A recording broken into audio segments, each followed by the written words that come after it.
What it do, good people? Coming to you live from Taz TV 410. I'm your host, Taz Dane. Listen here, good people. I ain't gonna hold you long. At all.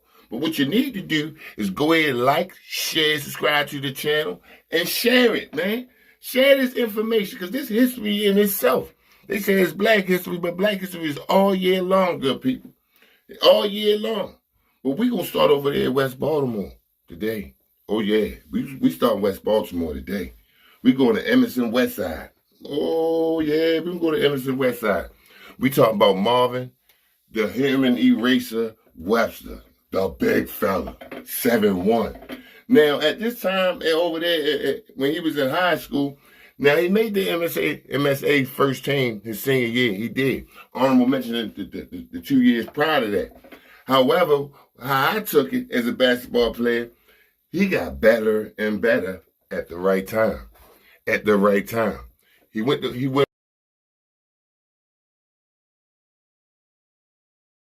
over there, got a scholarship to Morgan. He was the top player. He ended up leaving high school. He still ended up being one of the top players in the country, right?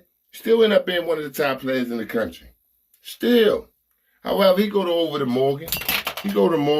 He letter over there in Morgan. And for the young people what is letter is he played on that varsity team in college all 4 years. He got the MEAC Player of the Year 3 years in a row.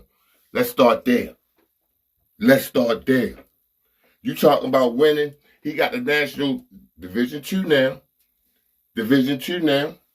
He got a national championship. He got a national championship with Morgan. And I want to say he got two. You heard me? I want to say he got two. He lost his senior year, but he's still first team All-American. Still made first team All-American. You know? By the time he left Morgan, this man was leading in 8 categories, man. He was leading in 8 categories. Went over, he had over 1,500 points. He had 1,990 points, 2,267 rebounds. He averaged, 19.5 rebounds per game, 785 field goals, 424 free throws, 722 blocks in 110 games. Let me say it again. 722 blocks in 110 games. You heard what I said, good people. Now listen, like I said, we're going to carry on. He did his thing in college, and you know what? They had him predicted to go in the top 3 of the draft. The year they had David Thompson that came out number 1. But it was up in the air now. Now he's in the same, he's in that era, Moses Malone. He playing against Kareem Abdul-Jabbar. You know what I'm saying? Wes Unseld. You know what I mean? He playing against these guys. So he was drafted in 1976-77 season, first round, 3rd pick by the Atlanta Hawks. Atlanta Hawks traded with Seattle Supersonics at the time. Seattle Supersonics is Oklahoma City Thunder. That's who they are today. However, his rookie year, he couldn't play like that because he caught hepatitis. Yeah, he caught the hepatitis, and he only played 35 games. But even the 35 games he did play, he ended up catching some type of infection or something on his liver. But they said they think that came, his mother stated that she thought that came from the medicine that he was taking, right? The medicine that he was taking. Now, he got on the court. He ended up getting on the court, and he did what he's supposed to do as a third round pick. He ended up having a successful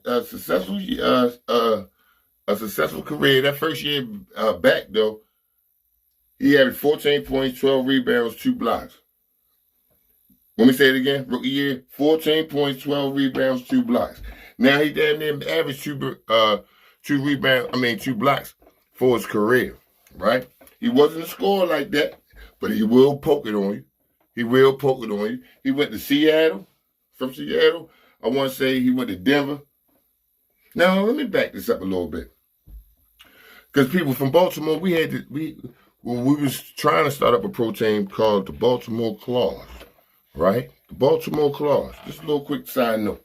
Baltimore Claws. Now, Baltimore Claws, that year, they was trying to get started up the year, they signed Skip Wise from coming out of Clemson. I think Skip Wise supposed to have I think they agreed on a $700,000 contract at the time. But they ain't really have enough money to even get started, right? So they was trading with Denver. At least they was trying to trade with Denver, excuse me. They were trying to bring Big Marvin back to Baltimore, which I'm glad he didn't come back to Baltimore, which I'm glad that didn't go through. I wish we'd have had the Claws, but we didn't. That's another story in itself that I'll tell y'all about a little later. However, let's get back to the Henry Racer. The Henry Racer played what? He started out with Seattle, went to Denver, went to New York. And when he went to New York, he came off the bench. When he came off the bench, that 5 off the bench in New York, they was doing something. They was putting in some work. They definitely was putting in some work. And he was a defensive type of stopper. Like, you just wasn't going to do anything to him. And he played with an attitude. Anyway, Marvin ended up playing, 12 years in the NBA? So that means he ended up getting his pension. He was able to get his pension, so he stayed in the league. However, he ain't handling his money well. He came down on hard times. He was suffering with substance abuse. He lost his life from a heart attack. They said it was it was a heart attack. He died in Tulsa. I don't want to say. He died alone, man, in a hotel room. And somebody came to check on him. And it sounded like he was a loner.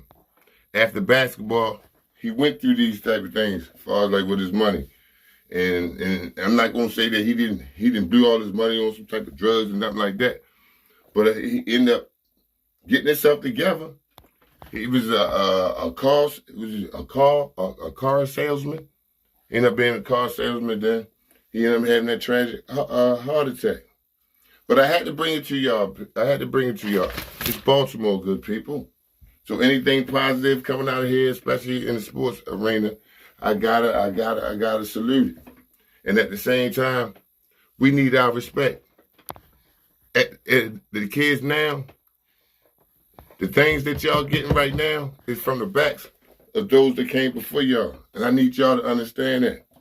I need the people that's my age, don't poo-poo the history like that. No, because we ain't doing nothing but getting older also.